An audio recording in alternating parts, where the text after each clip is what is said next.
Hello, എല്ലാവർക്കും പരമ്പരയിലേക്ക് വീണ്ടും സ്വാഗതം. വളരെ പോഷകസമൃദ്ധമായ ഒരു നെല്ലിക്ക വൈൻ്റെ റെസിപ്പിയാണ് കേട്ടോ ഇന്ന് ഞാൻ കാണിക്കാൻ പോകുന്നത്. മുമ്പ് ഞാൻ ബീട്രൂട്ട് വൈൻ ഇട്ടിട്ടുണ്ടായിരുന്നു, പൈനാപ്പിൾ വൈൻ ഇട്ടിട്ടുണ്ടായിരുന്നു. ഇതൊക്കെ 3 ദിവസം കൊണ്ട് തയ്യാറാക്കിയെടുക്കുന്ന ഇൻസ്റ്റൻ്റ് ആയിട്ടുള്ള വൈനായിരുന്നു. ഇത് ഒറിജിനലായിട്ടുള്ള ഒരു 21 ദിവസം എടുത്താണ് ഞാൻ ഈ നെല്ലിക്ക വൈൻ തയ്യാറാക്കിയിരിക്കുന്നത്. അപ്പം നെല്ലിക്കയുടെ ഗുണഗണങ്ങളെപ്പറ്റി ഞാൻ പറയാൻ തുടങ്ങുകയാണെങ്കിൽ ഈ ഒരു വീഡിയോ മൊത്തം വേണ്ടി വരും. അത്രയേറെ പോഷകസമൃദ്ധമായ ഈ നെല്ലിക്ക വൈൻ്റെ റെസിപ്പിയിലോട്ട് നമുക്ക് പോകാം. അപ്പം അതിനായിട്ട് ഞാനൊരു 1.5 കിലോ നെല്ലിക്കയാണ് എടുത്തിട്ടുള്ളത്. നന്നായിട്ട് കഴുകി ഉണക്കി ജലാംശം ഒന്നുമില്ലാതെ ഒരു 1.5 കിലോ നെല്ലിക്ക എടുത്തു വെച്ചിട്ടുണ്ട്. ഇനി ഈ നെല്ലിക്കയെല്ലാം കുരുവോടുകൂടി തന്നെ നമ്മൾ ചെറുതായിട്ടൊരു 4ആയിട്ടൊന്ന് അരിഞ്ഞ് വെച്ചിരിക്കുകയാണ്. ഈ 1.5 കിലോ നെല്ലിക്കയ്ക്ക് 1.5 കിലോ ശർക്കര തന്നെ നമ്മൾ ചേർക്കേണ്ടി വരും. കാരണം ഈ നെല്ലിക്കയ്ക്ക് നാച്ചുറലായിട്ടുള്ള ഒരു മധുരം എന്ന് പറയാൻ വേണ്ടി അങ്ങനെ ഇല്ല. അതുകൊണ്ട് ഒരു 1.5 കിലോ ശർക്കര നന്നായിട്ട് പൊടിച്ചെടുത്തതിന് ശേഷം ഈ നെല്ലിക്ക കുറച്ച് ലെയറായിട്ട് ഒരു ലെയർ നെല്ലിക്കയും ഒരു ലെയർ ശർക്കരയും അങ്ങനെയാണ് ഇട്ട് കൊടുക്കേണ്ടത്. ഇതിപ്പം 1.5 കിലോ നെല്ലിക്ക ഉള്ളതുകൊണ്ട് ഞാനൊരു 2 പാത്രങ്ങളിലായിട്ടാണ് ഇത് ഇട്ട് കൊടുക്കുന്നത്. നിങ്ങൾക്ക് ഗ്ലാസിൻ്റെ ഭരണികളോ എന്തെങ്കിലും വലുതായിട്ടുണ്ടെങ്കിൽ ഒറ്റ പാത്രമായിട്ട് എടുത്താൽ മതി. പക്ഷേ എടുക്കുന്ന എല്ലാ പാത്രങ്ങളും തന്നെ ഉപയോഗിക്കുന്ന എല്ലാ സാധനങ്ങളും നമ്മൾ തലേ ദിവസം തന്നെ കഴുകി വെയിലത്ത് വെച്ച് ഉണക്കി ഒട്ടും ജലാംശമില്ലാത്ത പാത്രങ്ങൾ തന്നെ ആയിരിക്കണം എടുക്കുന്നത്. അതാണ് ഈ വൈനിൻ്റെ ഒരു പ്രത്യേകം നമ്മൾ ശ്രദ്ധിക്കേണ്ട ഒരു കാര്യം എന്ന് പറയുന്നത് അത് മാത്രമാണ്. ഞാനിപ്പോൾ 2 പാത്രങ്ങളായിട്ട് ലെയറായിട്ട് നെല്ലിക്കയും ശർക്കരയും മേളിലായിട്ട് പാത്രങ്ങളിലുണ്ട്. ഒരേ അളവിനാണ് ഞാൻ എടുത്തു വച്ചിരിക്കുന്നത്. അതുകൊണ്ട് 2 പാത്രങ്ങളിലും നമ്മൾ ഇട്ട് കൊടുക്കുന്ന ഇൻഗ്രീഡിയൻസ് ഇനി 2ലും ഒരുപോലെ തന്നെ നമ്മൾ ഇട്ട് കൊടുക്കാൻ ശ്രദ്ധിക്കണം. ഇതിലോട്ട് ഞാൻ ഒരു 2 ഏലയ്ക്ക, ഒരു തക്കോലം, ഒരു ഗ്രാമ്പു ഇത്രയും 2 പാത്രത്തിലും ഇട്ട് കൊടുത്തിട്ടുണ്ട്. ഒരു കഷ്ണം ഇഞ്ചി കുത്തി ചതച്ചത് 2 പാത്രങ്ങളിലും ഒരുപോലെ ഞാൻ ഇട്ട് കൊടുത്തിട്ടുണ്ട്. ഇനി നമ്മൾ വെള്ളം എടുക്കേണ്ടത് 1.5 കിലോ നെല്ലിക്കയ്ക്ക് ഞാൻ ഒരു 1.5 ലിറ്റർ വെള്ളം തന്നെയാണ് എടുത്തിട്ടുള്ളത്. അപ്പോൾ ഒരു 3/4 ലിറ്റർ വെള്ളം ഒരു പാത്രത്തിലോട്ടും 3/4 ലിറ്റർ വെള്ളം അടുത്ത പാത്രത്തിലോട്ടും ഒഴിച്ചു കൊടുത്തിട്ടുണ്ട്. നിങ്ങൾ ഒരു പാത്രത്തിൽ തന്നെയാണ് ഇത് വെക്കുന്നതെന്നുണ്ടെങ്കിൽ ഈ 1.5 ലിറ്റർ വെള്ളവും ഒരു പാത്രത്തിൽ തന്നെ ഒഴിച്ചു കൊടുക്കുക. അടുത്തായിട്ട് നമ്മൾ ചേർത്ത് കൊടുക്കേണ്ടത് ഗോതമ്പാണ് കേട്ടോ. ഈ ഗോതമ്പാണ് നമ്മുടെ വൈനിന് വളരെ വീര്യം കൂട്ടുന്ന ഒരു പ്രധാന ഘടകം. ഞാൻ ഓരോ കൈ ഗോതമ്പ് വീതം 2 പാത്രത്തിലും ഇട്ട് കൊടുക്കുന്നുണ്ട്. അതിനുശേഷം നമുക്ക് ഈസ്റ്റ് ഇട്ട് കൊടുക്കണം. ഒരു 3/4 ടേബിൾ സ്പൂൺ ഈസ്റ്റ് വീതം 2 പാത്രത്തിലും ഇട്ട് കൊടുക്കുന്നുണ്ട്. അതിനുശേഷം നമ്മൾ പ്രത്യേകം ശ്രദ്ധിക്കേണ്ട കാര്യം, ഇനി ഇളക്കാൻ പോകുന്ന ഈ തവി ഉണ്ടല്ലോ, ഇത് തടി തവിയാണെങ്കിലും സ്റ്റീൽ തവിയാണെങ്കിലും കുഴപ്പമില്ല.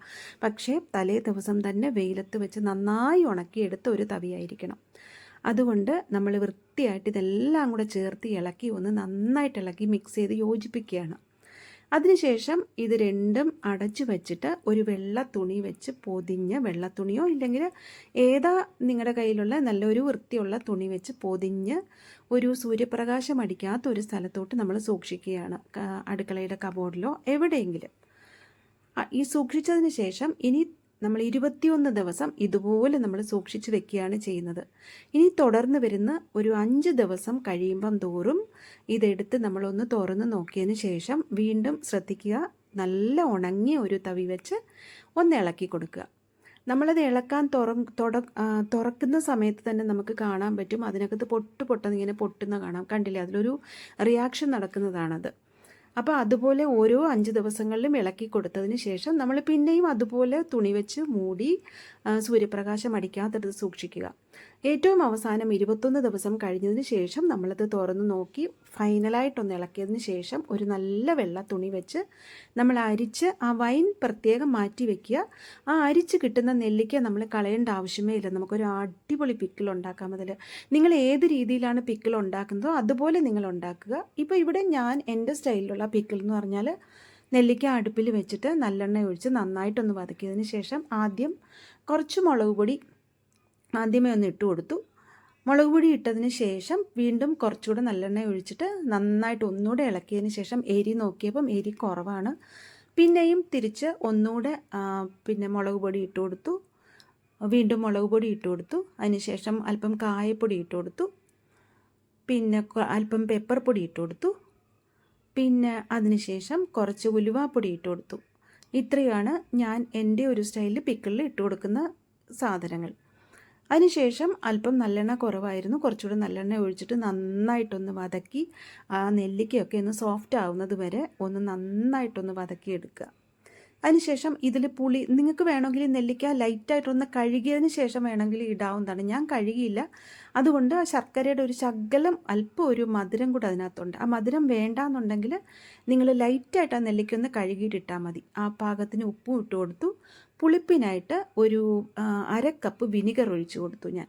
വിനിഗറും കൂടെ ഒഴിച്ചു കൊടുത്തിട്ട് നന്നായിട്ട് ഇളക്കി യോജിപ്പിച്ച് നല്ല തണുത്തിട്ട് ഒരു പാത്രത്തിലോട്ട് നമ്മൾ മാറ്റുമ്പോഴത്തേക്ക് നമുക്കൊരു അടിപൊളി പിക്കിളും റെഡി.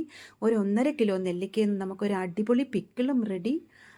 ഒരു 2 ലിറ്റർ വരെ എനിക്ക് വൈൻ കിട്ടിയിട്ടുണ്ട്. വേറൊരു പാത്രത്തിലും കൂടെ ഉണ്ട്, ഞാൻ മാറ്റി വെച്ചിരിക്കുകയാണ്. അപ്പോൾ ഈ നല്ല ഒരു നെല്ലിക്ക വൈൻ നിങ്ങളെല്ലാവരും വീട്ടിലൊന്ന് ട്രൈ ചെയ്ത് നോക്കണേ.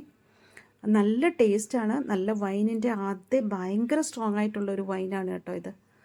നിങ്ങളെല്ലാവരും വീട്ടിലൊന്ന് ട്രൈ ചെയ്ത് നോക്കിയതിന് ശേഷം നിങ്ങൾക്ക് ഇഷ്ടപ്പെടുകയാണെങ്കിൽ ലൈക്ക് ചെയ്യാനും കമൻറ്റ് ചെയ്യാനും സബ്സ്ക്രൈബ് ചെയ്യാനും മറക്കല്ലേ.